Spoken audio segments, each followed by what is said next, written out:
The president will melt into a more bipartisan tone. The fact that we would have our troops in harm's way for whatever reason is reason enough for us to come together to work for the good of our country. For Good Morning America, Claire Shipman, ABC News, Washington. And in California, waking up to what the LA Times is calling a political landslide, Governor Arnold Schwarzenegger walked off with a decisive win. But across the West, some of the biggest fireworks were over hotly contested voter initiatives. ABC's Heather Nauert is live in Los Angeles with the details there. Good morning, Heather. Good morning, Robin. All across the West, voter turnout was heavy. Folks went to the polls to vote for candidates, but also to vote on ballot initiatives. Here in California, there were 13 initiatives on the ballot, outlined here in this 200-page voter guide. But the real headline out of California is that Governor Arnold Schwarzenegger won his first election to a full term. A resounding victory for Arnold Schwarzenegger, a man accustomed to making sequels. I love doing sequels. Just 1 year ago, California voters rejected his 4 controversial ballot propositions. But that hasn't stopped the propositions from weighing down the ballot. Proposition 87 was the most hotly contested and most expensive ballot fight ever waged here. It would have levied a $4 billion tax on California oil producers to spur the use of alternative energy. America has to change. Despite high-profile backers such as Bill Clinton, it failed. Nationwide, voters faced more than 200 ballot initiatives, 40 more than in 2004. In no place are they more prevalent than in the West. In Colorado, less than a week after revelations about evangelical leader Ted Haggard, voters here rejected measures outlawing gay marriage and benefits to same-sex couples. In South Dakota, the most contested race centered around a ballot initiative that would have banned nearly all abortions in the state. The law would have been the strictest in the nation. It failed. Arizona was the state with the most initiatives. 3 cracking down on illegal immigrants passed. But in what is arguably the single most unusual initiative, Arizonans voted against a lottery that would have given $1 million to a voter in each general election. Supporters hoped the measure would have encouraged more people to vote. We spoke to an expert who follows all these voter initiatives. He said expect to see a lot more of them in the future. One reason, politicians, it's an easy way for them to avoid hot-button issues like the minimum wage. Robin? That's one way of doing it. All right, Heather, thank you. And now we go to Chris Cuomo with this morning's other headline.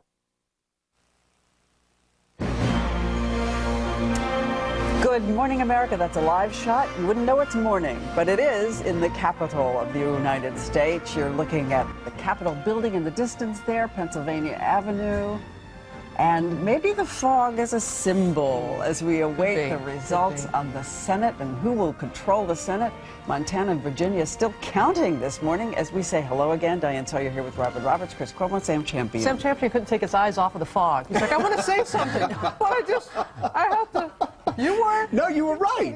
I was like, fog. Well, what is clear this morning, and not in the fog, is that the Democrats have gained control of the House. And we thought in this half hour we'd be asking how this seismic shift in power will affect your family, your life, your wallet. We have all the players here to break down what the results really will mean for you in the coming months. And there's also other news this morning. I don't know how this got lost on Election Day, but in case you haven't heard, Britney Spears, she has filed for divorce from her husband, Kevin Federline. What will happen to their 2 young children? You always have to keep the kids in mind. And also her $50 million fortune will take you inside their high-stakes split a little bit later. But we do know that this morning the president is waking up to a whole new political world, perhaps a little bleary-eyed. We know he stayed up past his bedtime, which is usually very early. He stayed in the White House.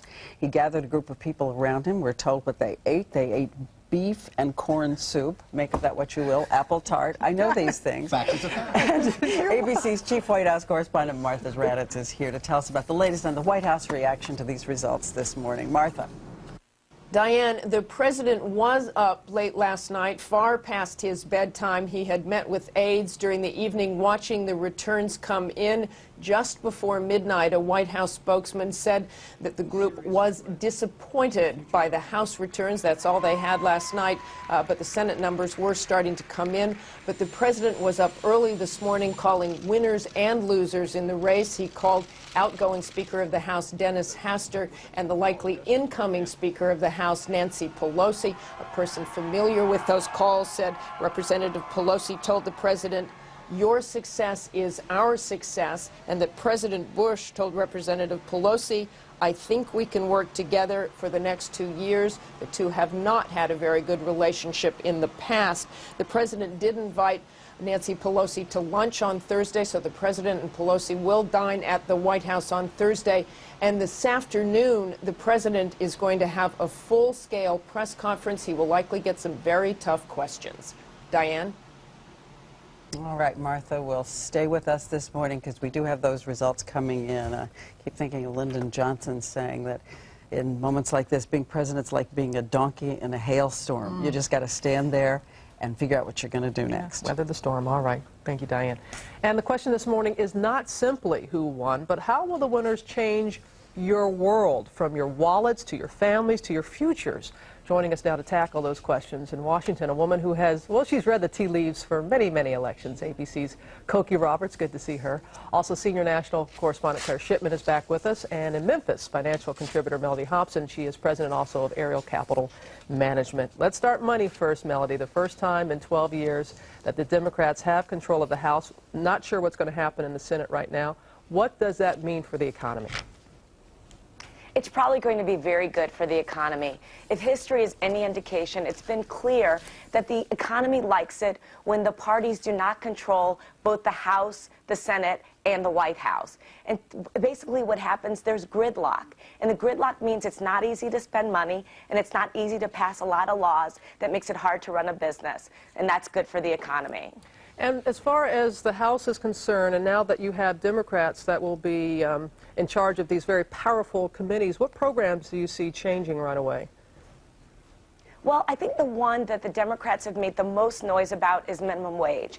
The minimum wage has not gone up in 9 years. And if you look at it on an inflation-adjusted basis, it is at its lowest level since 1955. So it really has been hard for the rank-and-file American to do very well. They've been disappointed by this, and I think they're going to go in and push hard for minimum wage to go up. All right, Melody, thank you. Let's move on to Claire now and talk about the war, because we've said over and over this morning, watching the exit polls and just a referendum on Iraq and on President Bush. But going back to Iraq, Claire, are we going to see a difference now? Is it going to be different now in Iraq?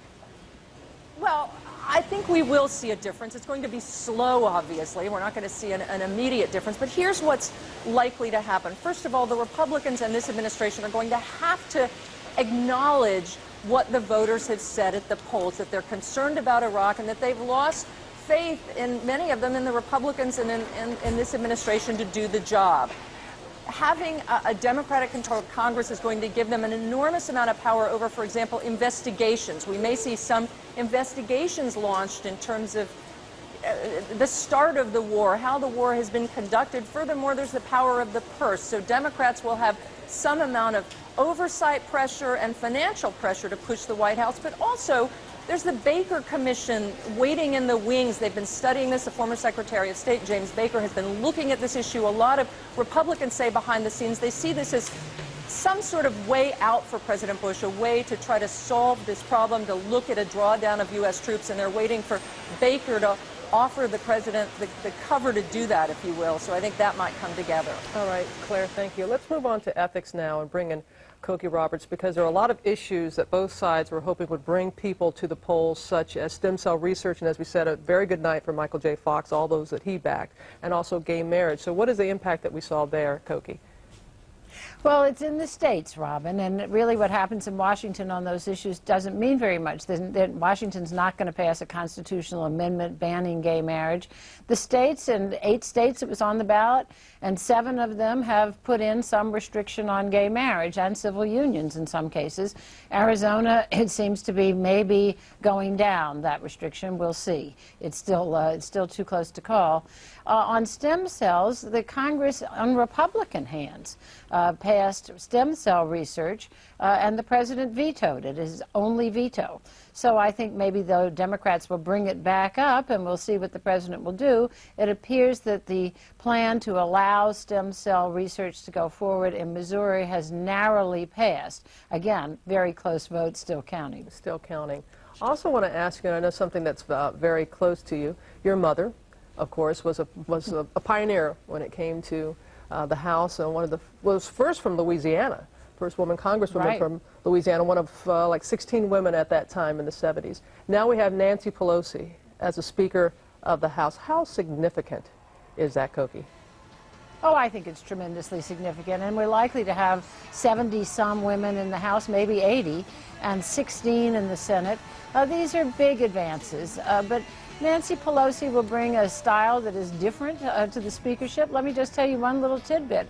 Her daughter Alexandra is due to have a baby any minute, and everybody knew that if that baby came, that Nancy Pelosi, regardless of the fact that she was about to take over the House and have the great night of her life, was ready to leave and just go to her daughter.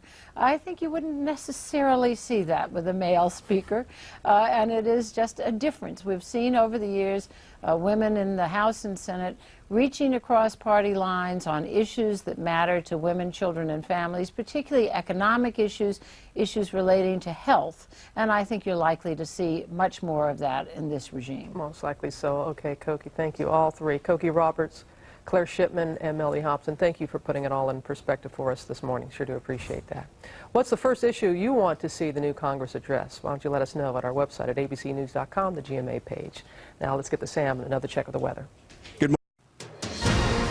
And if you are just joining us, I welcome you to coverage of Election Night 2006. Quite a number of races going on that we have to report on for the Senate, for the House, control there, and 36 governorships as well to be decided tonight. The numbers, again, to keep in mind. To take control of the Senate, the Democrats would have to pick up 6 switches. They would have to win 6 seats from the Republicans. And to gain control of the House, the Democrats need to pick up 15 seats from the Republicans. And this is the tote board that we're going to be using all through the night. And so far, we can project that the Democrats are going to gain 3 Senate seats from the Republicans. That's so far, and so far they have gained 3 seats from the Republicans in the House. But as we have said, there are many more votes to be counted on Vote 2006.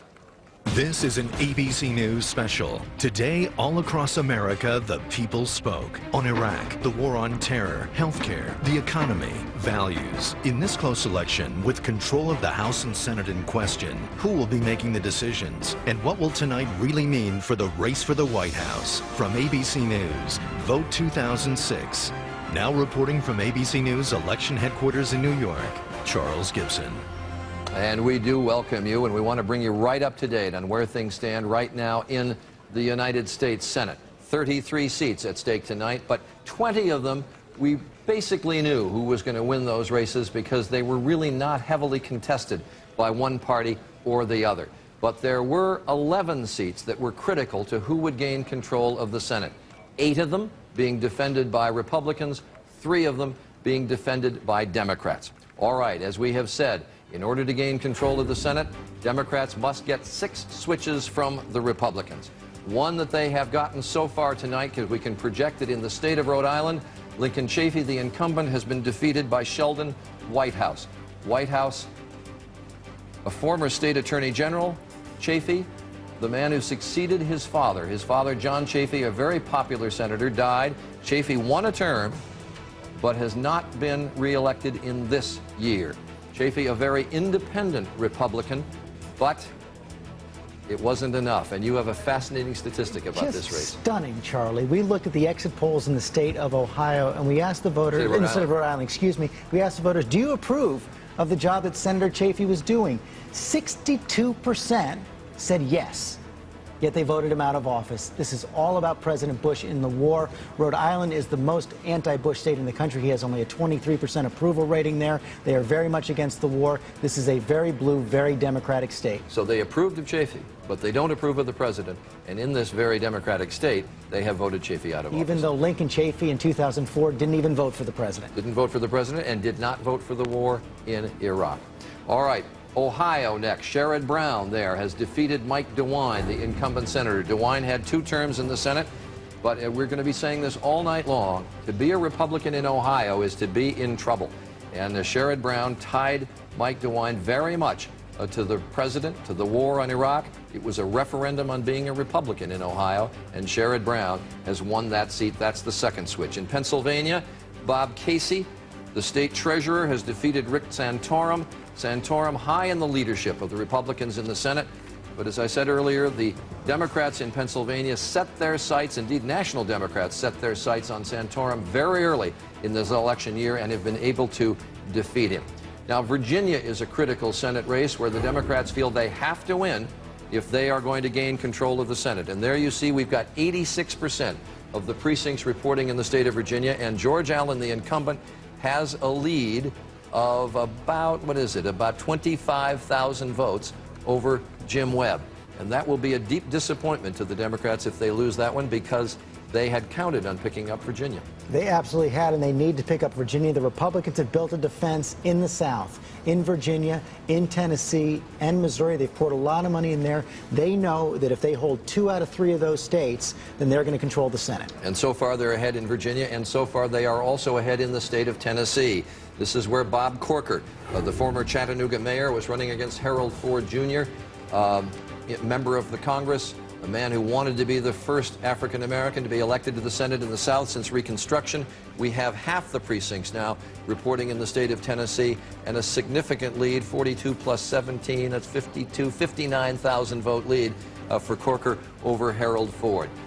And Missouri is the next one, and this is a race that we think is going to be tight right down to the end. Jim Talent is the incumbent Republican who won a special election over Jean Carnahan in 2002. Claire McCaskill is the state auditor who has run statewide before, so she has good name recognition. There were tough ads in this campaign. This one, you'll remember, is the race where Michael J. Fox did a stem cell ad in favor of Claire McCaskill. The Democrats are counting on this if they're going to get control of the Senate. Right now, McCaskill trailing Talent, but it is very early in that race, which gives us the switch seat board of +3 so far for the Democratic Party, but things not looking good in Tennessee, not looking good in Virginia, and so the chances of the Democrats gaining control of the Senate? Not impossible, but let's take a look at your tote board and give an idea of what it will take for the Democrats to do it. I want to spend some time on this board, if you can look at this, because these are the races. I mentioned there are 11 tightly contested races that we've been looking at. 8 on the left being defended by Republicans, and 3 on the right being defended by Democrats. We haven't mentioned those races, but in Maryland we can project that Ben Cardin will win. In Michigan we can project that Debbie Stabenow will win. In New Jersey we can predict that Bob Menendez will win. So the Democrats have been able to defend, I don't have the telestrator on here, the Democrats have been able to defend all 3 seats that they had to hold. To get control of the Senate, they have to win 6 of these 8 seats. So far they have won in Ohio, Pennsylvania, and Rhode Island, but if Tennessee does go to the Republicans, and this is just a possibility I'm putting on here, this is not definite, and if they're able to control Virginia, they would then have to win Arizona, where they don't have much of a chance, Missouri, where they're trailing now, and Montana, where their chances are problematical as well. Very, very tough, because Arizona is really a long shot for the Democrats. They poured $1 million in there in the last weekend and the last Thursday, but they always knew this was a long shot against Jon Kyl, a popular incumbent senator in that state. It could be a close race, but it's not one the Democrats are counting on at all. Anyway, I hope this board is understandable to folks, and as I say, so far, as we're watching these 8 seats that Republicans are defending, so far the Democrats have picked up 3, but those may be actually the easiest 3 for them to pick up. All right, we're going to go to the House now, and as we've mentioned, 15 seats the Republicans need to, or the Democrats need to pick up from the Republicans, and we can give you some of the key House races so far and how those have gone. In Indiana's 9th district, this is a 3rd-time rematch between Baron Hill and Mike Sodrell. Sodrell won the last one, although Hill had won the one before that. Anyway, they go back at it a 3rd time, and we can project that Baron Hill will win this seat in Indiana. There were 3 seats being contested closely in the state of Indiana. We'll give you the others, but this means that the Democrats have picked up all 3 seats that were at stake in the state of Indiana. And this is a bitter pill for the Republicans, Charlie, because that was the one race right there they were hoping to hold on to in Indiana. Indiana, a very tough state. for Republicans this year, in part because of local issues. The Republican governor, Mitch Daniels, imposed daylight savings time across the state. That wasn't very popular. Number two, he privatized his toll road. I know this sounds like a small deal, but it was a big deal. It made a lot of people upset. It helped cost 3 Republicans their seats. And a lot of Republicans actually said, don't put too much stake in Indiana. Even if we lose a bunch of races there, it may be because of local issues, not so much of the war in Iraq. But go back to that map you showed just a short while ago. Those 5 states across the middle of the country, Indiana, Ohio, Pennsylvania, Connecticut, and New York. We said if the Democrats pick up 3 seats in each state, it's going to be a blowout. They've started it in Indiana. They have indeed and done all 3 of those races in Indiana. I want to show you just a board on the 2nd district in Indiana. This is around South Bend, where Joe Donnelly has defeated the incumbent Chris Ciccolo. Donnelly, a businessman there. Ciccolo tried to say he's an out-of-touch millionaire. Well, he's now going to have a job in the House of Representatives. Donnelly will win that district in the northern part of Indiana. And then in the 8th district of Indiana, we can project that Brad Ellsworth is going to defeat John Hostetler. Hostetler had 6 terms in the House of Representatives, always ran a very family-based campaign. His own family was very much involved, but this is always a dicey district in southern Indiana, and Ellsworth, who is the county sheriff in Vandenberg County, has won there. Absolutely, and he's a very tough, different kind of Democrat as well. He has not promised to vote for Nancy Pelosi as Speaker of the House. John Hostetler, as you said, I think his sister runs his campaigns. He always rejects help from the National Republican Party. Not sure it would have made much difference this time, but he got blown out. 3 contested districts in Indiana, 3 wins for the Democratic Party. Now, George has been talking through the night about the 3rd district of Kentucky, and this is one we want to put up next, where Ann Northrup was the incumbent Republican running against John Yarmouth. Yarmouth tied her again to George Bush. She tried to establish her independence by saying Don Rumsfeld ought to resign as Secretary of Defense, and you said that the Republicans were telling you if Ann Northrup went down, it was going to be a tough night. Absolutely. I had breakfast with the chairman of the Republican Congressional Campaign Committee in early September. He said this was the one race he was going to watch early in the evening, and if Ann Northrup lost, he believed the Republicans were going to lose the House. All right. We're going to look at the 15th District of Ohio. This is a district where Deborah Price has been in office for 7 terms in the House of Representatives and is number 4 in the House leadership. She's always gotten, in all of her races, 60% or better when she has run for office. Mary Jo Kilroy, a Franklin County Commissioner, is running against her. And this race really could be a litmus of how things are going to go. It really is. This is pivotal. I think so far Deborah Price is doing a little bit better than even some of her colleagues expected. As you said, she's the 4th leading Republican in the House of Representatives. She was facing that Ohio tide, but so far she's hanging in there. This will be a real morale boost for the Republicans if she holds on. All right, we're going to go to the 13th district in Florida. This is an open district in Florida. Catherine Harris retired from this district to run for the Senate. And Vern Buchanan, who is an auto dealer there and who put a lot of money into his own campaign, $5 million by some estimates, running against Christine Jennings, who's a businesswoman there and had Emily's List support. Cokie Roberts was talking earlier about the women's vote in this, and this was considered to be a critical race for the women's vote. So far, Vern Buchanan leading, but this is a race basically, given the demographics of that district, that the Republicans ought to win easily. It shouldn't be close. Sarasota is a very, very Republican city. On the other hand, Democrats did believe up until last week or so that they had a very good chance at this race. This will be a disappointment to them if they don't take it. Want to look at the 16th district of Florida as well, and that one a lot of attention has been paid to because that was the district represented by Mark Foley, and Foley was considered to be a shoo-in for re-election. But he had to resign after the House Page scandal erupted, and the party, the Republican Party of Florida, put forth Joe Negrin as the candidate there. But it was Foley's name on the ballot. So if you wanted the Republican Negrin to win, you still had to sort of bite your lip and vote for Foley. And you have to give a lot of credit to Joe Negrin that this race is even close right now. The day the Mark Foley scandal broke, the day he resigned, the majority leader of the House, John Boehner, conceded it. He threw it away. He didn't think the Republicans had a chance. Joe Negrin has had a great slogan for the last 4 weeks. He said, "Punch Foley." That way you could get your anger out at Foley and vote for Joe Negrin. Anyway, that stands right now 49 to 48%. Not enough information yet to call that race. We talked about scandal affecting a lot of races, particularly that one in Florida. I want to look at the 10th District of Pennsylvania, where this is a district solidly Republican in the northeast corner of the state. And you would think that Don Sherwood, he's got 4 terms in the House, you would think he'd be easy for re-election, but Don Sherwood ran into some problems and had to admit to his district that indeed he had an extramarital affair. He also was accused of, what was he accused of? Beating up the mistress, I think guess. Strangler, and trying to strangle her, Charlie. It was not a good race for Don Sherwood. President Bush went there at the end. He stood by Don Sherwood. Don Sherwood did an ad where basically he apologized to his whole district for it. Doesn't look like it was enough. Apologized to his wife, settled a lawsuit brought against him by the former mistress. Don Sherwood in a lot of trouble because of that, and Chris Carney there, as we showed you, is leading in that district. So the switch seats in the House so far. We have the Republicans picking up 4 seats in the House so far tonight, the 3 in Indiana, the race in Kentucky, and I should mention that the House races will be more, what did I say? You said it's Democrats. I'm sorry, Democrats have picked up 4 seats from the Republicans, and I should mention that the election results and the totals will be coming in more slowly in the House because we're waiting for the raw vote totals. There are no exit polls in the House seats. There's really no way to project those races as easily until we get the raw vote totals.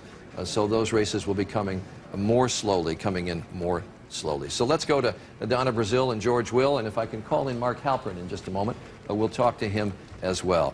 George, you say this is normal. This kind of thing happens in a second-term presidency in the off-year election that they typically lose. But this is much a referendum, is it not, on the war? Oh, absolutely. When you showed an earlier graphic that showed disapproval of George Bush and disapproval of the Iraq War, I think they were 1 percentage point apart. So this is a referendum. It means that the Democrats succeeded in their plan, which was to turn this not into a choice locally between one candidate and another, but rather a referendum on the war on the national issue. An irony, however, is this. We could be seeing the creation of a more